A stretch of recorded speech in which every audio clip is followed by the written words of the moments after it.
poor Maid was dragged out the car by the billionaire's wife. What happened next shocked everyone. Carlos, the wealthy businessman, stood outside his house. He looked at his maid, Esther, a shy girl of 22 who always showed him respect. "Get ready, Esther," Carlos said. "I'll take you out for some shopping today." Esther blinked. "Shopping? For me, sir?" Carlos nodded, smiling. "Yes. You've been working hard. Everything in this house is always in order, and I know today is your birthday." Her face lit up with disbelief and gratitude. "Thank you, sir. God bless you." She rushed inside to grab her bag, but up on the balcony, Dara had already seen everything. She stormed down the stairs, her silk robe trailing behind her like a cape. "Esther!" Dara shouted. "Where are you going?" Esther froze at the car door. "Madam," he said. Before she could finish, Dara yanked her arm and dragged her back from the car. "Get away from there, you shameless girl," she screamed. "My husband is your boss, not your boyfriend." Carlos frowned, his voice calm but firm. "Dara, stop this. You're embarrassing her." But Dara shoved Esther aside. "You think I don't know your plans? Waiting for me to make one mistake, so you can replace me in this house." Esther shook her head quickly. "No, madam, I would never." "Shut up." Dara cut her short. Esther clutched her bag tightly and hurried inside, tears already building in her eyes. Carlos sighed deeply and turned to his wife. "Dara, did you really have to do that? Do you even know what today is?" "I don't care what today is," Dara said bitterly. "She's a maid, Carlos. A maid. And you want to be driving her around Lagos like some queen." "It's her birthday," Carlos replied firmly. "She works more than anyone in this house. Is it a crime to show kindness?" "Kindness?" Dara scoffed. "Which boss takes his maid shopping?" Carlos shook his head and walked away. "You went too far." Moments later, he was knocking softly on Esther's door. She opened it slowly, her eyes red from crying. "I'm sorry about what just happened," Carlos said gently. "You don't deserve to be treated like that." Esther lowered her gaze. "It's fine, sir." He handed her a bundle of cash. 500,000 naira. "Buy yourself some clothes. Happy birthday." Esther gasped, her hands trembling. "Sir, this is too much." "Take it," Carlos said. "And don't let what happened outside spoil your day." He gave her a faint smile and left for work. Esther sat on her bed, staring at the money in her hands. She whispered to herself, 500,000. God, thank you. But just then Dara passed by. The door was slightly open, and curiosity got the better of her.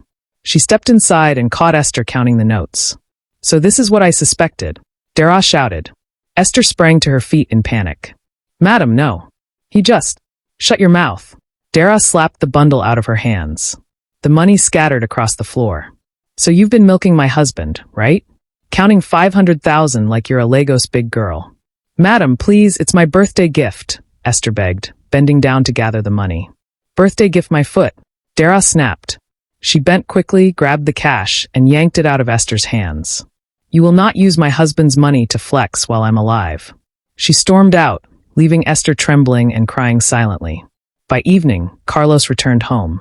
Dinner was served at the long dining table, with Esther standing quietly at the side. "Esther," Carlos said casually as he ate. "Did you get yourself new clothes today?" Esther froze. Her hand shook as she set down the serving spoon.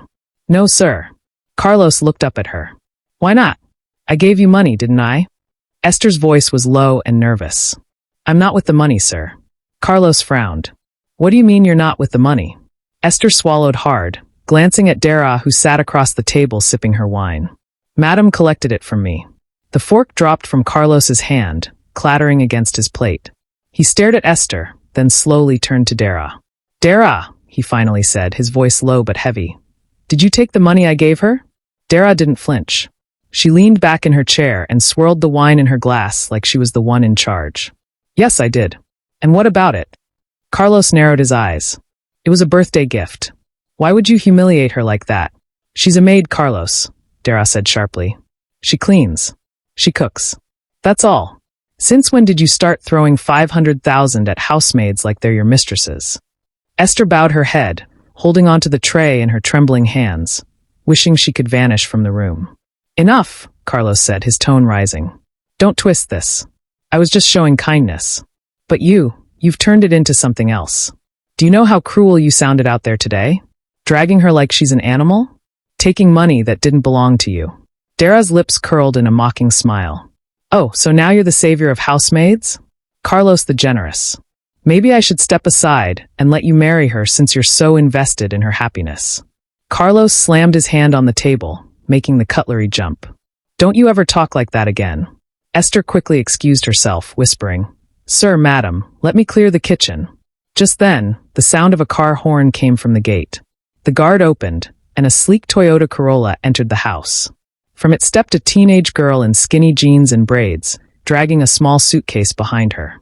Carlos stood up immediately. Tommy, he said, rushing to the door. It was his daughter, Tommy, 15 years old, the child from his first marriage. She hadn't been to Lagos in months, having lived mostly with her mother in Abuja. Daddy, she said with a big grin as she hugged him. Surprise. Mommy said I could spend 2 weeks with you. Carlos's face lit up when he saw his daughter, but the moment he glanced at Dara, he noticed her smile was forced, like she was only pretending to be happy. Welcome, Tommy, Dara said flatly. We didn't know you were coming. Later that evening, Tommy sat in her room, unpacking. She turned to Esther, who had been sent by Carlos to help her settle in. You're the maid, right? Tommy asked softly. Yes, I am, Esther said with a little bow. Tommy frowned. Why are your eyes red? Have you been crying? Esther hesitated, then forced a smile. No, I'm fine. But Tommy wasn't convinced. My dad is too kind. If he sees you sad, he'll ask questions.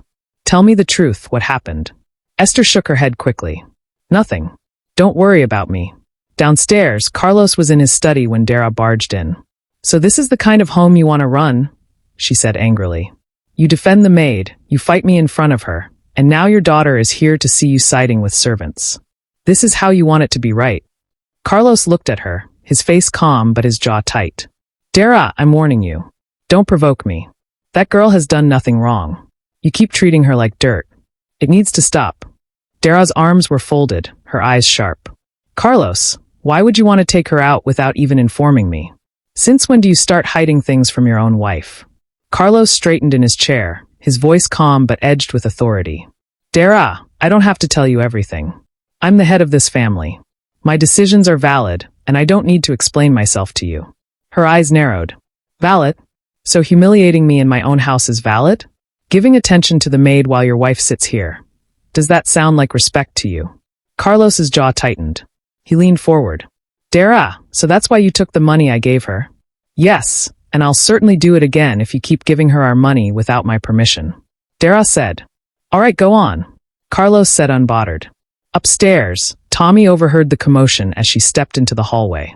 She froze, listening to the echo of her father's raised voice and her stepmother's sharp words. And in that moment, Tommy realized something. This house wasn't as perfect as it looked from the outside. The next morning, Tommy was up early, wandering around the house. She passed by the kitchen and found Esther bent over the sink, scrubbing dishes quietly. Good morning, Ma, Tommy greeted warmly. Esther turned, surprised. Good morning. Tommy stepped closer, lowering her voice. Listen, you don't have to call me Ma. I'm just 15. Call me Tommy. Esther hesitated. All right, I'll call you Tommy. I don't like how stepmom talks to you. I saw the way she looked at you yesterday. Did she really take the money Dad gave you? Esther's eyes widened, shocked at how much Tommy already knew. She whispered, yes. But please don't tell your dad. I don't want more trouble. Tommy frowned. That's not fair. You work hard in this house. Esther smiled faintly, but didn't answer. Later that day, while Carlos was at work, Dara decided to host her friends. 3 of them sat in the living room drinking wine. Esther, Dara shouted. Esther rushed in. Yes, madam. Serve the drinks. And be quick, Dara commanded. As Esther poured the wine carefully, one of the women smirked. Dara, this is your maid? She looks too fresh. Are you sure she's not enjoying your man's pocket? The women burst out laughing. Esther froze, her cheeks burning with embarrassment. Don't mind her, Dara said, rolling her eyes. She thinks she's special because my husband pities her. Esther's hand trembled, and a few drops of wine spilled on the table. See, one of the women mocked. She's even shaking. Guilty conscience. The laughter filled the room again, and Esther quickly excused herself, blinking back tears. But what none of them noticed was Tommy standing halfway up the stairs, watching everything. Her chest tightened with anger. That evening, Carlos came home. He found Tommy waiting in his study. Daddy, she said firmly, you need to know what's going on in this house when you're not around. Carlos sat down slowly, studying her. What are you talking about? Stepmom and her friends embarrassed Esther today. They laughed at her, mocked her, and called her names. Daddy, it's not right. Carlos's face hardened. Are you sure? Yes, Tommy said without hesitation. I saw everything. Carlos leaned back, exhaling heavily. For a long time, he didn't speak. Then he stood. Where's Esther now? In her room, Tommy replied. Carlos walked straight upstairs and knocked on Esther's door. She opened timidly, her eyes red again. Esther, Carlos said softly, is it true? Did my wife and her friends insult you today? Esther lowered her gaze. Sir, it's nothing. I'm used to it. Carlos shook his head. Don't say that. Nobody should get used to being humiliated. Just then Dara appeared. Her arms were folded tightly across her chest, her eyes narrowed. So you've gone behind my back again, Carlos? You're here defending her instead of putting her in her place. Carlos turned sharply. Dara, why did you embarrass her in front of your friends today? What did she ever do to deserve that? Dara scoffed, tossing her braids over her shoulder. Embarrass who? That girl. I don't even know what you're talking about. Don't lie to me, Carlos snapped, his tone firm. Tommy saw everything. You mocked her, and you let your friends laugh at her like she's trash. Carlos, I'm done with this. I need a break from this marriage. Dara said angrily. Without waiting for his reply, she stormed into their bedroom and yanked her wardrobe open. Dresses and blouses came flying onto the bed as she pulled down hangers roughly. She grabbed a travel bag from under the bed, unzipped it, and started shoving clothes inside without folding them. The zipper strained as she forced more in, her breaths coming fast and harsh. Carlos rushed in after her, his voice shaking with frustration. Dara, stop this madness. You can't just pack up and leave because of an argument. Let's talk about this. She spun on him, her eyes blazing. Talk. You always want to talk when it's about me. But when it's about her, you defend her like she's the queen of this house. I'm tired, Carlos. Tired of competing with a maid in my own home. She zipped the bag in one hard pull, lifted it from the bed, and marched toward the door. Carlos stood frozen, torn between anger and desperation, as she brushed past him. At the front door, she stopped only long enough to say, if that's the kind of home you want, then enjoy it with your stupid maid. To be continued. Did Carlos handle the situation between his wife and his maid currently? Share your thoughts and don't forget to drop a like and subscribe, so when part 2 drops you don't miss it.